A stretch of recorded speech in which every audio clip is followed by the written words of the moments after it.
Bom dia, amigos e amigas, graça e paz da parte do nosso Deus e Salvador Jesus Cristo, que nos concedeu a misericórdia de estarmos aqui, que nos acrescentou mais um dia de vida. Glória a Deus por isso. Queria refletir um pouco com você sobre a palavra de Deus em um texto em Colossenses, Epístola de Paulo aos Colossenses, capítulo 3, versículo 23. Tudo quanto fizerdes, fazei-o de todo o coração, como para o Senhor, e não para homens. Eu quero falar um pouco com você sobre viver para Ele, viver para o Senhor.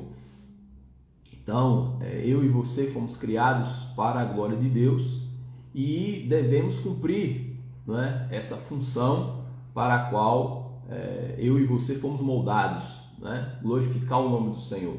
E você sabe muito bem que glorificar o nome do Senhor não é apenas verbalizar sua grandeza, né? Isso nós fazemos porque é bíblico, sobretudo quando nos reunimos como igreja, né? Quando nos aglomeramos para louvar o nome do Senhor, né? Como está escrito, não deixem de congregar, como é costume de alguns. Então nós fazemos isso, nós glorificamos o nome do Senhor por meio de palavras, mas você sabe muito bem que sobretudo a nossa vida precisa ser, não é, esse cântico. A nossa existência precisa ser o hino de louvor ao nome do Senhor, quando vivemos alinhados, né, aos princípios da palavra de Deus e quando nos deixamos, né, ser transformados pelo poder de Deus, pela influência e poder do Espírito Santo que nos foi legado por Jesus Cristo, né? Então essa sede de Deus, essa vontade de acertar, né, nos cria a possibilidade de termos essa comunhão com Deus e alinharmos a nossa vida com os preceitos da palavra de Deus, né? Então, para vivermos para Deus, né, uma decisão preliminar, né, que devemos adotar, evidente, é não termos compromisso com o erro, né? Antes de tudo, esse é o ponto de partida.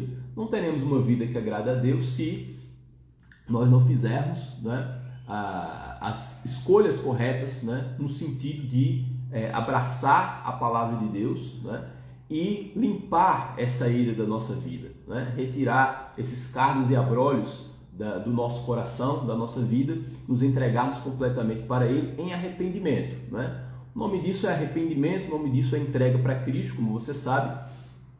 Quando eu e você ouvimos a voz do Mestre, nos olhamos, né, pela lente do Espírito Santo, porque está escrito que Ele que convence o Espírito Santo, né, do pecado, da justiça e do juízo, e ao identificarmos e ao fazermos um diagnóstico que, na verdade, nos impõe, não é, uma vergonha ou uma situação realmente de afastamento diante de Deus, nós nos arrependemos e nos comprometemos com mudança. Então esse é o passo preliminar, óbvio, né? Porque o Senhor, Ele não tem comunhão com o pecado. Agora, resolvida essa questão, e essa questão é resolvida na cruz de Jesus Cristo, né? Porque nele nós temos uma copiosa redenção, Ele carregou sobre si as nossas enfermidades, os nossos pecados, né? Agora nós não devemos mais ao reino espiritual, porque Ele quitou a cédula de dívida que era contra nós, Ele expôs publicamente ao desprezo, está escrito, as potestades do mal, né? Triunfou sobre eles, e essa vitória nos foi transferida, né, por Jesus Cristo para mim e para você. Então, em Cristo Jesus, somos mais que vencedores, porque Ele foi o pagamento perfeito pelo preço, né, dos nossos pecados. A vida de um justo foi entregue. Então, sabedores disso, né, tendo consciência dessa obra perfeita de Jesus Cristo, agora nós podemos viver em paz e agora fomos perdoados. Agora, esse caminhar com Cristo a partir dessa consciência de redenção é que eu queria falar aqui, né? Viver para Deus. Muito bem, me sinto e creio que já fui salvo, meus pecados foram perdoados, estou crucificado com Cristo, não sou eu mais que vivo, mas Cristo vive em mim, de modo que aquela velha vida, né, o velho homem foi crucificado com Cristo. Então eu tenho agora um ponto de partida seguro, né, para viver para Deus. E esse viver para Deus, né, eu queria fazer um recorte aqui, a gente poderia trazer até outras reflexões com outros desdobramentos, mas para ficar no formato aqui de live, Primeira coisa que nós entendemos que é essencial é nós termos uma consciência para com Deus. Então, fomos perdoados, cremos que Jesus Cristo nos salvou exclusivamente por sua graça, pelo seu amor, não pelo nosso mérito, não pelo nosso lindo prontuário, porque ninguém tinha isso, mas ele se entregou por nós quando nós ainda éramos pecadores, né? Ele viu o demérito humano, mas mesmo assim se dispôs, né, a morrer por mim, por você. Essa informação é essencial, a gente não pode deixar de passar, né? Então, crendo nisso, crendo nesse favor imerecido, né, que vem do trono de graça, é importante ter uma consciência para com Deus. E eu falo isso de consciência para com Deus fazendo uma pequena distinção em relação ao que se chama de temor a Deus, né? É óbvio que o termo temor a Deus, né, a Bíblia está impregnada dele. Você que é um leitor da Bíblia, você percebe isso, né? O temor ao Senhor, por exemplo, é o princípio da sabedoria. Mas eu quero falar sobre uma consciência para com Deus, porque é um conceito que Paulo também utiliza e que parece ser um passo à frente, não é algo mais profundo ainda. Porque o temor a Deus, de alguma forma, pressupõe, né, a existência de uma retaliação divina contra nós, né, uma reverência, um respeito, mas uma posição de superioridade de Deus, sempre, né? E ele realmente é superior. Mas quando nós temos uma consciência para com Deus, é algo que é diferente, porque é um caminhar com Ele, né? Nós nos sentimos na presença dele, sob o seu olhar, e um olhar de amizade e não de reprovação, né? Existe um relacionamento, existe na verdade, né, essa união de nós, né, minha e sua, com Ele, porque está escrito que aquele que se une a Deus é um espírito com Ele, conforme diz Paulo, né? Então somos um espírito com Deus, estamos em comunhão com Ele. Disse Jesus Cristo que nós não somos chamados mais de servos, mas sim de amigos. Estamos sob o seu olhar, caminhamos com Ele, Ele está conosco, né? Ele está ao nosso lado e também está em nós por meio do Espírito Santo. Então o que nós temos diante de Deus? Uma consciência para com Ele, né? Uma consciência que nos leva a os nossos passos rumo à maturidade, né? Você encontra, por exemplo, os apóstolos, né, em Atos principalmente, diante do dilema: eu vou obedecer à voz dos homens? E o Sinédrio, né, as autoridades judaicas falavam: parem de falar sobre esse nome que nós vamos dar descanso para vocês, né? E eles diziam: como nós vamos deixar de falar de tudo aquilo, sobre tudo aquilo que vimos, né, e ouvimos? Em outra passagem, Pedro diz: importa antes obedecer a Deus do que a vocês, né? Porque isso é uma consciência para com Deus, né? Não é só uma questão de de falhar na missão e ser castigado por Deus. É de se sentir na presença dele, em comunhão com ele, né? Não tem sentido eu ter uma vida fora, né, do propósito de Deus, né? Existe uma passagem também muito interessante em 1 Coríntios. Se você já leu o livro de Epístola aos Coríntios, a primeira epístola, você vai notar que Paulo vai tratar de muitas questões delicadas com aquela igreja, né? Porque era uma igreja que se apresentava com muita imaturidade, né?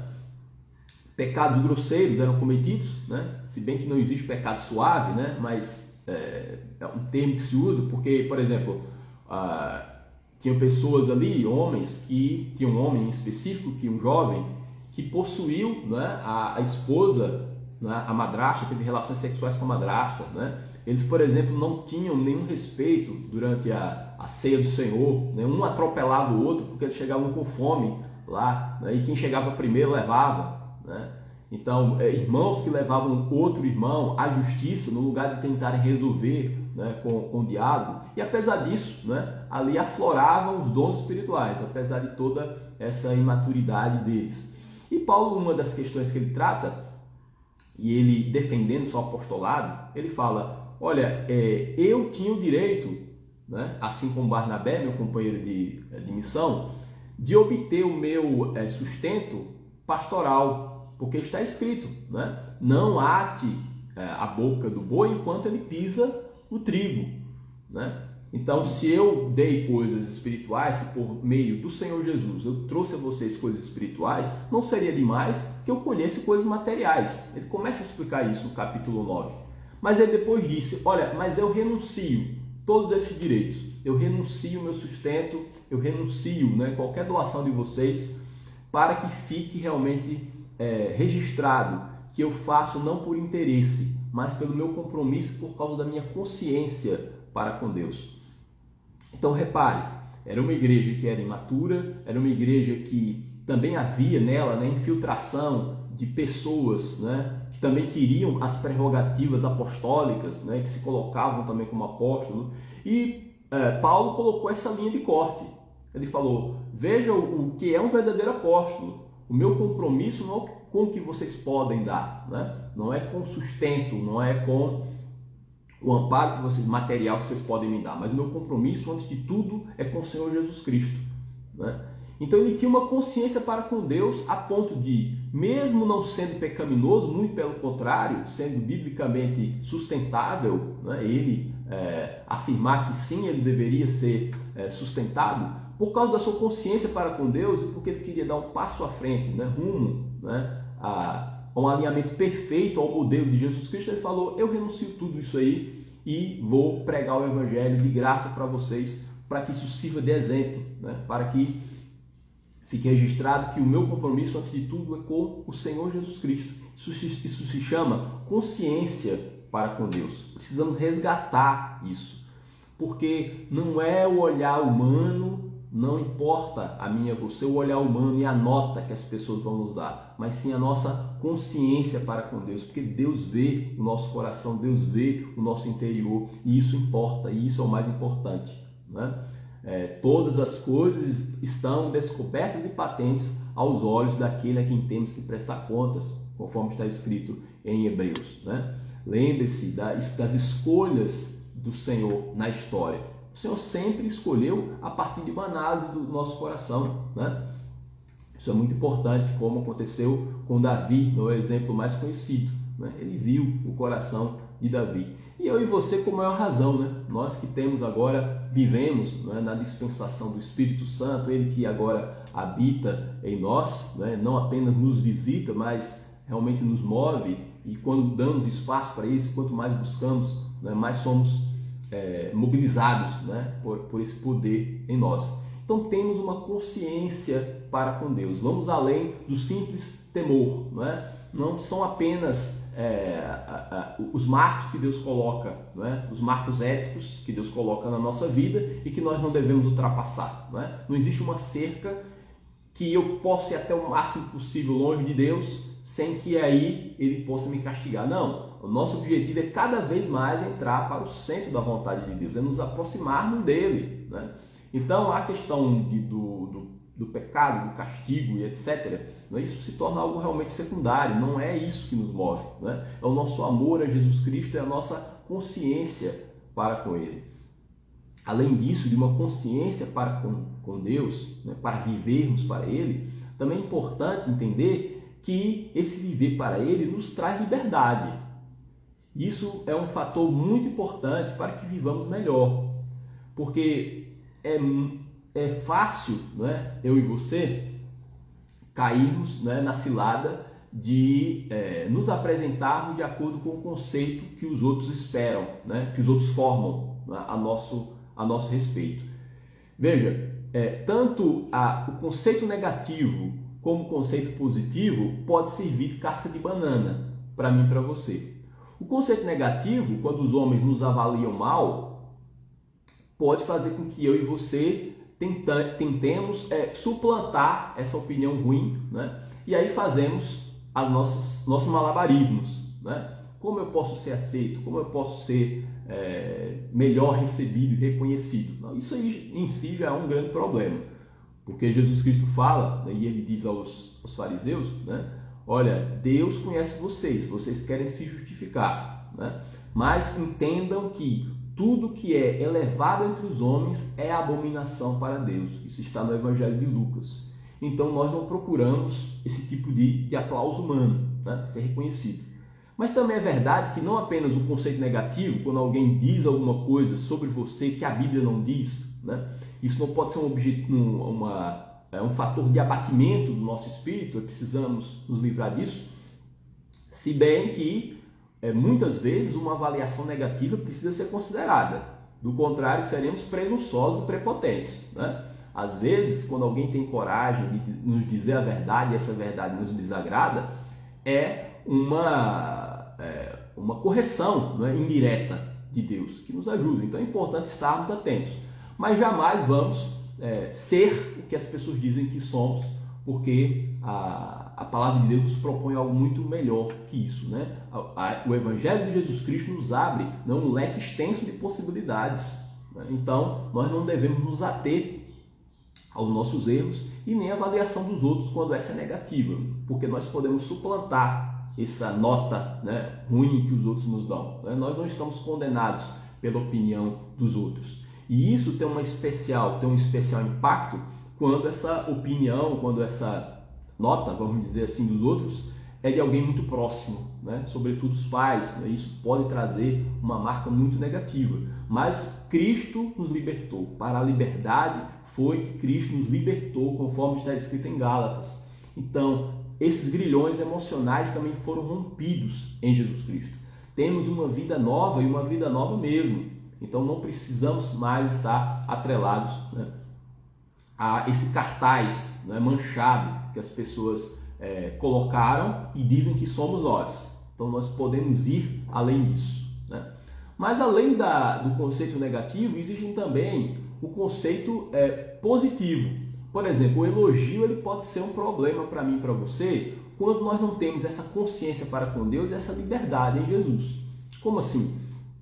Veja bem, às vezes para fazer jus, né, a um conceito positivo, a um elogio, né, um aplauso humano, nós podemos fazer a maior acrobacia, né, para ainda seguir aquilo que foi estabelecido, né, como o que eu sou pelo outro. Isso é muito ruim, né? Por exemplo, se você, e isso é uma atitude cristã, né, ajuda outra pessoa, né, dá uma mãozinha nisso, naquilo, né, presta socorro, você pode receber, por exemplo, o título de alguém que é muito prestativa, uma pessoa muito prestativa.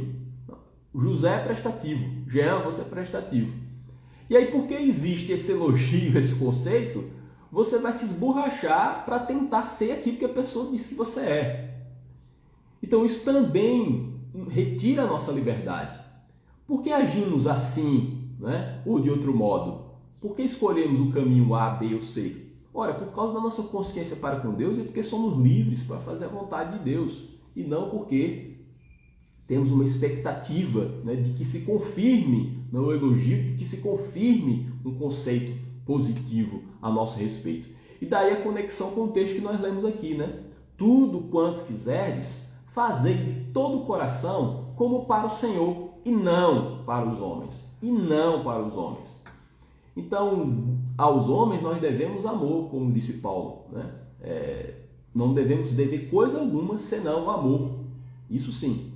Mas a nossa consciência para com Deus e a liberdade que temos em Cristo é dizer, olha, a Deus eu presto contas, né? É Ele que dá a palavra final sobre quem eu sou, sobre o que eu sou, né? A palavra de Deus é que me define, né, como filho, né, e me propõe o caminho. Então eu não posso viver pelas pautas humanas, nem por medo de ser mal avaliado e nem ser motivado apenas pelo elogio das pessoas, pelo conceito positivo e querer me adequar, né, a essa expectativa humana, mesmo que ela seja positiva. Enfim, nós vivemos para Deus, né? Tudo quanto fizerdes, fazei-o como para o Senhor e não para os homens, né? Nós vivemos para a glória de Deus. Tudo quanto fizerdes, seja em palavra, seja em ação, fazei para a glória de Deus, assim está escrito. Que o Senhor nos ajude a vivermos assim, vivermos para Ele, vivermos sempre sob a aprovação de Deus e que isso nos baste, né? E se vivemos assim, teremos uma vida autêntica. Lembre-se que Jesus Cristo, né, tantas vezes renunciou, né, e não se ocupou, né, ao que as pessoas poderiam pensar a seu respeito.